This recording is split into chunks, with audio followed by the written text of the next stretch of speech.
स्वाध्याय करने से ही, श्रेष्ठ पुस्तकों का चिंतन करने से ही हम उचित और अनुचित का भेद कर पाते हैं, हम अपने विवेक को जागृत कर पाते हैं। और साथियों, आप तो जानते ही हैं, गायत्री वेदों की माता है। गायत्री को माँ के रूप में स्वीकार करने का अर्थ है वेदों का अध्ययन करना। वेदों का अध्ययन करने का अर्थ है परम पूज्य गुरुदेव के द्वारा रचित 3200 से भी अधिक पुस्तकों का स्वाध्याय करना, और स्वाध्याय करने के पश्चात उन साहित्य में, उनके विचारों में छिपी हुई उनकी इच्छाओं को अपने जीवन में धारण करना और तदनुसार अपने जीवन को बनाना, उसकी योजना बनाना। ये साथियों स्पष्ट रूप से हमें समझ लेना चाहिए। कौन कौन स्वाध्याय करता है, जरा हाथ उठाओ। श्रेष्ठ पुस्तकों को ऐसे कितने लोग हैं जो प्रतिदिन पढ़ते हैं? प्रतिदिन पढ़ते हैं आप लोग? बहुत अच्छी बात है, पर आप लोगों के प्रतिदिन पढ़ने वालों की संख्या बहुत कम है। साथियों, जीवन में उपासना के बाद जब साधना का क्रम आता है तो साधना के लिए परम पूज्य गुरुदेव ने कहा कि प्रतिदिन हमें आधे घंटे श्रेष्ठ साहित्य का स्वाध्याय तो करना ही चाहिए, हर कीमत पर करना चाहिए। और आप लोगों ने सुना भी होगा भैया लोगों से कि जाते समय प्रसाद के रूप में परम पूज्य गुरुदेव के साहित्य लेकर के जाइए। पर साथियों, लेकर के हम चले भी जाते हैं तो वो किताबें घर के किसी कोने में पड़ी रह जाती हैं और हमारे जीवन में उनका कोई स्थान आ नहीं पाता। ऐसा कोई घर नहीं है जिस घर में रामायण की किताब न हो, रामचरितमानस हर घर में होता है। ऐसा कोई घर नहीं है जहां पर गीता की पुस्तक न हो, ऐसा कोई घर नहीं है जहां पर भागवत महापुराण न हो। लेकिन साथियों, बड़ी विडंबना ये है कि जब हम लोग वर्ष में एक बार दीपावली की सफाई करते हैं तब कहीं जाकर अलमारी के किसी कोने में ये पुस्तकें निकलती हैं, और एक साल बाद जब हम देखते हैं तो उनको दीमक चाट चुका होता है, उनके पन्ने फट चुके होते हैं, मैले कुचैले हो जाते हैं, वो पढ़ने के काम नहीं आते।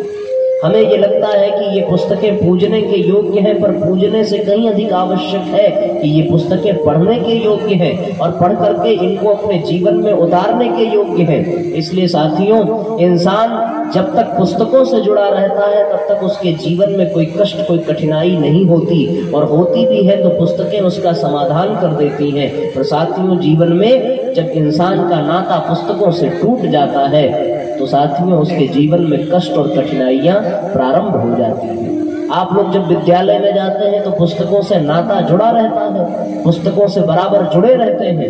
लेकिन साथियों, जब जीवन में पुस्तकों से नाता टूट जाए, विद्यालय में जाना बंद कर दे, तो फिर हम लोग पढ़ना क्यों छोड़ देते हैं? जो जितना पढ़ता है उसे उतना लाभ मिलता है। इसलिए हमें प्रतिदिन परम पूज्य गुरुदेव ने कहा कि स्वाध्याय निरंतर करना चाहिए। स्वाध्याय जिस दिन व्यक्ति नहीं करता उस दिन उस व्यक्ति का व्यक्तित्व चांडाल के समान हो जाता है। इसलिए गुरुदेव ने कहा कि प्रतिदिन स्वाध्याय करना ही चाहिए। बताइए, अखंड ज्योति पत्रिका कितने लोग मंगाते हैं? हाथ उठाइए जरा। ऐसे कितने लोग हैं जो अखंड ज्योति पत्रिका मंगाते हैं? हाथ नीचे करो। 4, 6, 10 की संख्या में आप हैं। अब ये बता दीजिए कि अखंड ज्योति आप मंगाते हैं तो ऐसे कितने लोग हैं जिन्होंने पूरी की पूरी अखंड ज्योति हर महीने की पढ़ी है? ऐसा है कोई? वो आप 65 से 70 पृष्ठ की अखंड ज्योति पूरी पढ़ डालते हैं, पूरी तो कभी नहीं पढ़ते होंगे। तो फिर अखंड ज्योति पत्रिका मंगाने का, और अखंड ज्योति पत्रिका के लिए 2 चीजें परम पूज्य गुरुदेव ने कही। पहला तो ये कहा कि स्वयं भी पढ़ना और दूसरों को भी पढ़ाना। जब हम खुद ही नहीं पढ़ते तो हम दूसरों को पढ़ने की प्रेरणा कहाँ से देंगे? इसलिए साथियों, जीवन में स्वाध्याय का होना अत्यंत आवश्यक है। साथियों, परम पूज्य गुरुदेव ने कहा कि जीवन में स्वाध्यायान मा प्रमदः।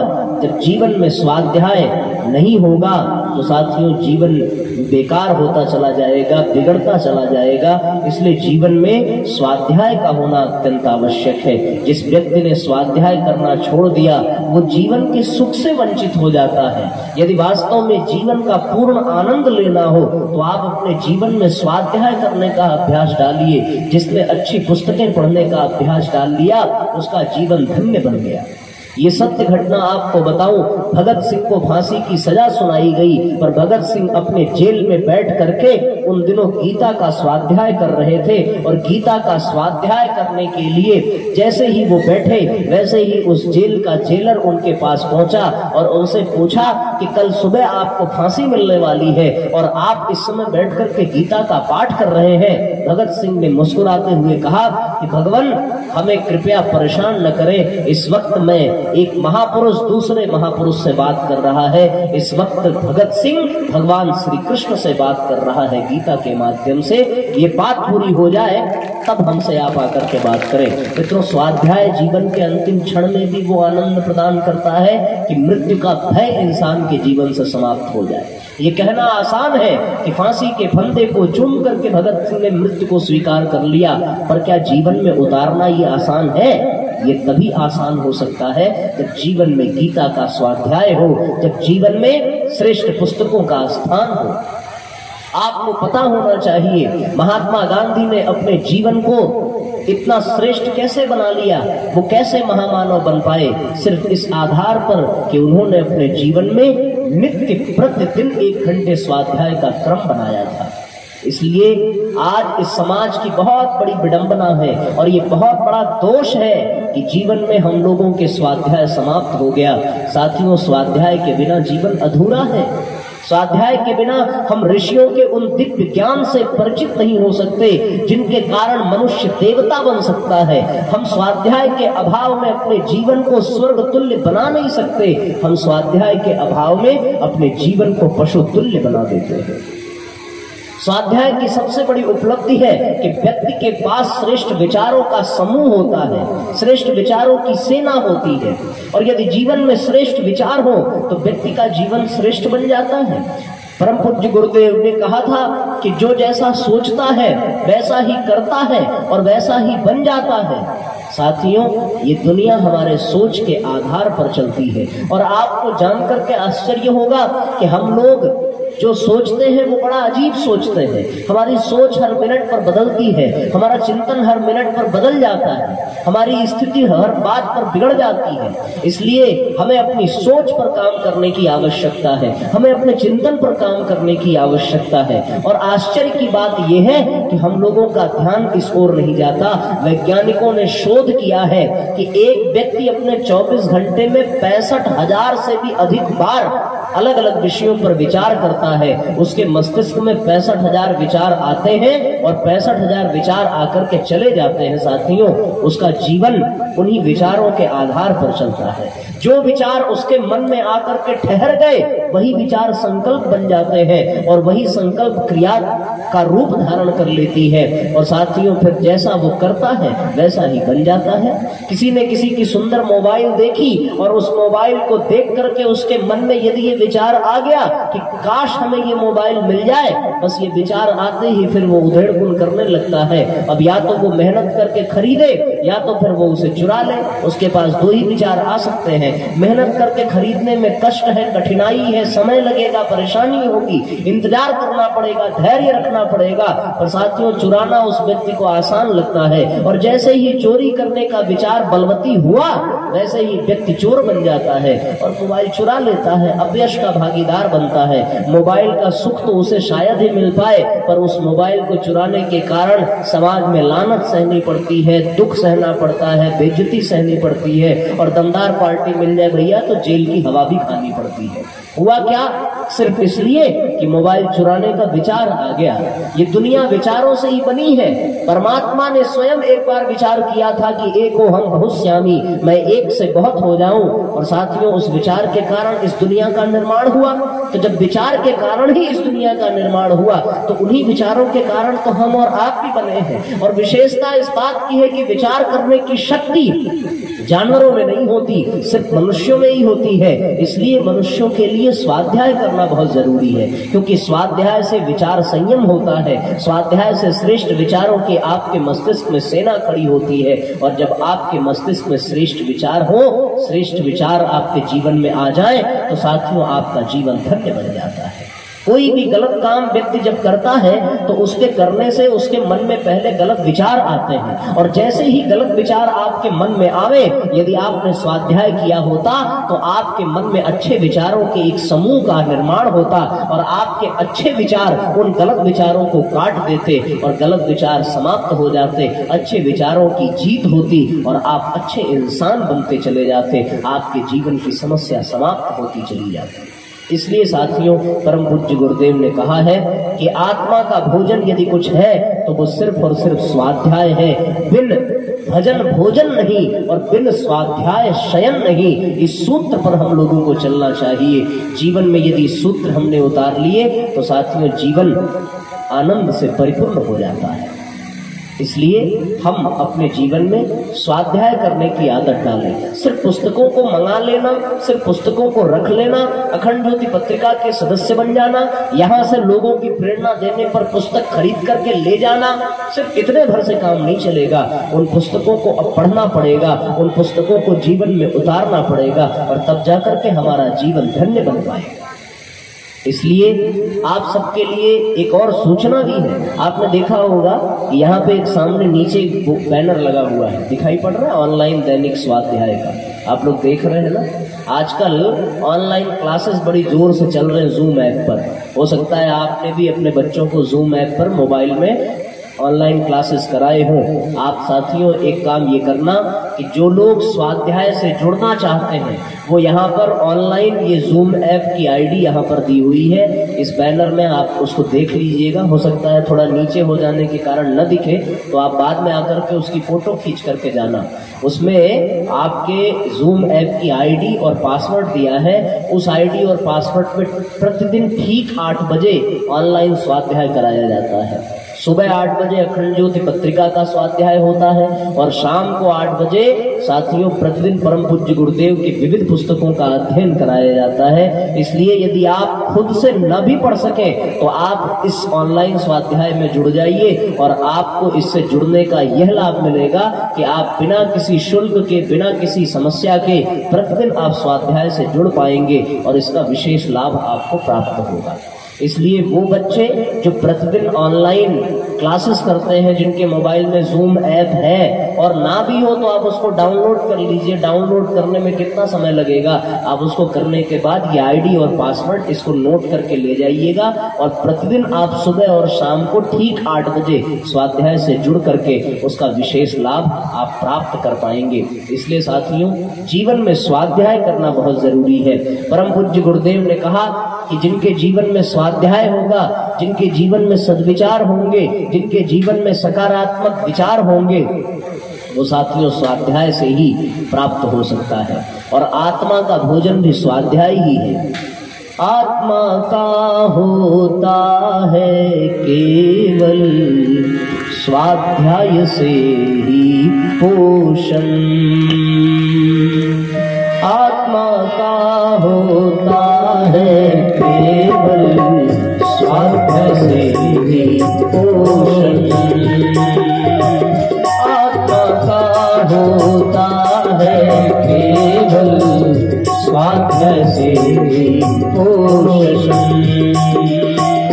इससे ही जीवन का होता, इससे ही जीवन का होता सुखद सफल सुनियोजन।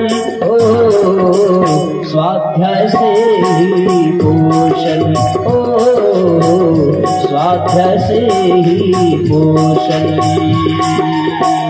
आत्मा का होता है केवल स्वाध्याय से ही पोषण। भाव से तालियां बजाइए।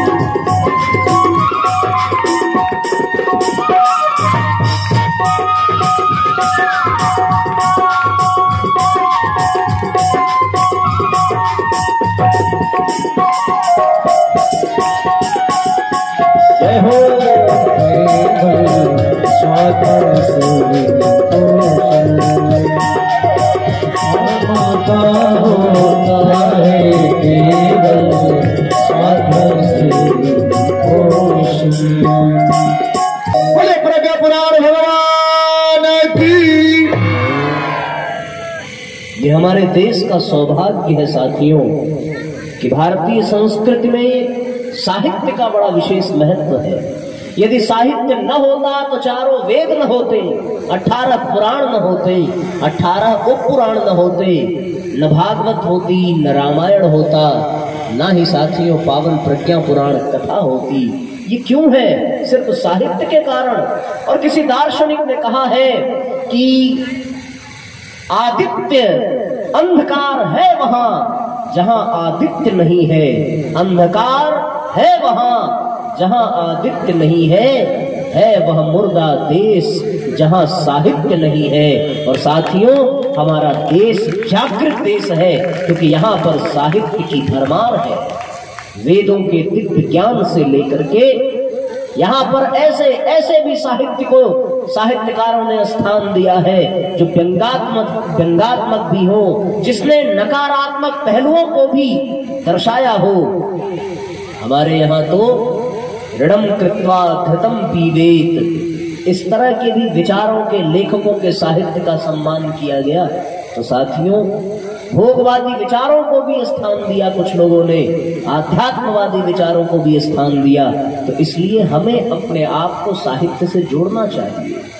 मैं आपको सत्य बात बताऊं, आप विश्वास नहीं करेंगे, 1566 की ये बात है। आपको यकीन अवश्य करना चाहिए कि नुमिस देखो नाम का एक पेंटर हुआ था, मार्फेस उसका नाम था। एक 370 साल जिंदा रहा था साथियों, और सिर्फ इसलिए सब 370 साल जिंदा रहा क्योंकि वो अपने जीवन में प्रतिदिन 6 घंटे स्वाध्याय किया करता था।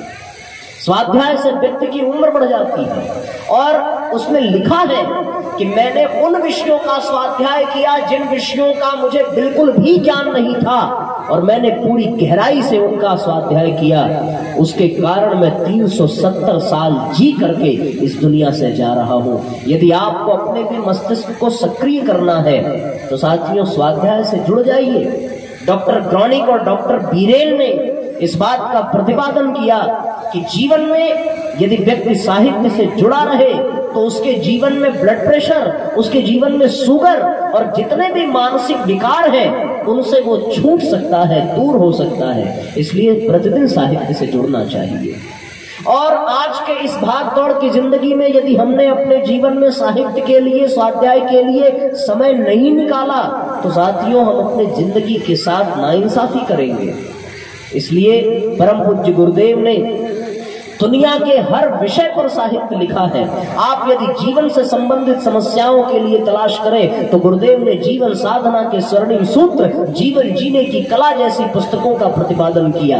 यदि आप परिवार की समस्याओं के लिए चले जाएं तो गुरुदेव ने बच्चों को सुसंस्कारी कैसे बनाए, परिवार निर्माण, परिवार एक प्रयोगशाला, गृहस्थ एक तपोवन नाम के साहित्य का सृजन किया। साथियों, यदि आप आध्यात्म के पथ पर बढ़ना चाहते हैं तो मन की तुष्टि, आत्मा की दुर्गति नाम का साहित्य पढ़िए। यदि आप अपने यौवन को सार्थक करना चाहते हैं तो सफल जीवन की दिशाधारा पुस्तक पढ़िए। यदि आप निराश हो गए हैं, हताश हो गए हैं तो हारिए न हिम्मत पुस्तक पढ़िए। यदि आपके जीवन में मनोविकार है, अपव्यय है, तो आप निराशा को पास न फटकने दें, पुस्तक पढ़ करके देखिए। साथियों, यदि आप गायत्री की विद्वत्ता प्राप्त करना चाहते हैं तो गायत्री महाविज्ञान का स्वाध्याय करके देखिए। साथियों, यदि आप ऋषि परंपरा से जुड़ना चाहते हैं तो एक बार परम पूज्य गुरुदेव के साहित्य को पढ़ करके देखिए। यदि आप वेद व्यास के वेद की परंपरा से जुड़ना चाहते हैं तो परम पूज्य गुरुदेव ने 4 वेदों का हिंदी में भाष्य किया, 108 उपनिषद का हिंदी में भाष्य किया, 18 पुराण, 18 उपपुराण का हिंदी में भाष्य किया, 6 दर्शन और समस्त स्मृतियों का हिंदी में भाष्य किया, सिर्फ इसलिए कि आज का जन साधारण उनकी पुस्तकों को पढ़ सके। डॉक्टर सर्वपल्ली राधाकृष्णन ने परम पूज्य गुरुदेव की पुस्तक को पढ़ करके कहा था कि यदि परम पूज्य गुरुदेव की पुस्तकें मेरे जीवन में पहले ही आ गई होती तो मैं राजनीतिक क्षेत्र में न जाकर के गुरुदेव के चरणों में बैठकर अध्यात्म की शिक्षा प्राप्त कर रहा होता। साथियों, शंकर दयाल हमारे जो राष्ट्रपति, पूर्व राष्ट्रपति थे, उन्होंने भी परम पूज्य गुरुदेव के साहित्य का खूब बखान किया। और साथियों, आपको जानकर के आश्चर्य होगा कि संत विनोबा भावे ने जब परम पूज्य गुरुदेव के द्वारा रचित वेदों के भाष्य को पढ़ा था तो उन्होंने गुरुदेव को झुक करके प्रणाम किया था और गुरुदेव के वेद लिखने की शैली को अत्यंत सराहा था। साथियों, ये ज्ञान की वह धारा है जिससे जुड़ जाने के पश्चात व्यक्ति का अज्ञान मिटता है, और अज्ञान जब मिट जाए तो जीवन में दुख समाप्त हो जाता है, कष्ट समाप्त हो जाता है। इसलिए आप ये नियम बना लेना कि आपको प्रतिदिन स्वाध्याय करना है और यहाँ साहित्य स्टॉल से साहित्य लेकर के जाना गुरुजी के और उसको अपने जीवन में स्थान देना। यदि आपने पढ़ने की आदत डाल ली तो मैं आपको सत्य कहता हूँ। अभी आज एक बहन पूछ रही थी कि भैया नींद नहीं आती हमें, रात में बड़ी मुश्किल से मैं सोती हूँ, कोई उपाय बताइए। तो वो अगर यहाँ हो तो सुन ले, एक ही उपाय है भैया कि वो पढ़ने का आदत डाले, पढ़ने का अभ्यास करे। यदि आप सोने से पहले गुरुदेव की किसी भी एक पुस्तक को आधे घंटे पढ़ करके सोए तो दावे के साथ कह सकता हूँ इतनी शानदार नींद आएगी और आपके मस्तिष्क को इतना आराम मिलेगा कि आपका जीवन धन्य बन जाएगा। इसलिए पढ़ने का अभ्यास डालिए और यहाँ से साहित्य लेकर के जाइए। तो साधना का ये विधान है कि स्वाध्याय से जुड़ जाइए। जो स्वाध्याय से जुड़ गया वो साथियों साधक बन जाता है और जो स्वाध्याय से नहीं जुड़ता वो फिर जीवन भर बाधक ही बना रहता है, फिर वो साधक नहीं बन पाता।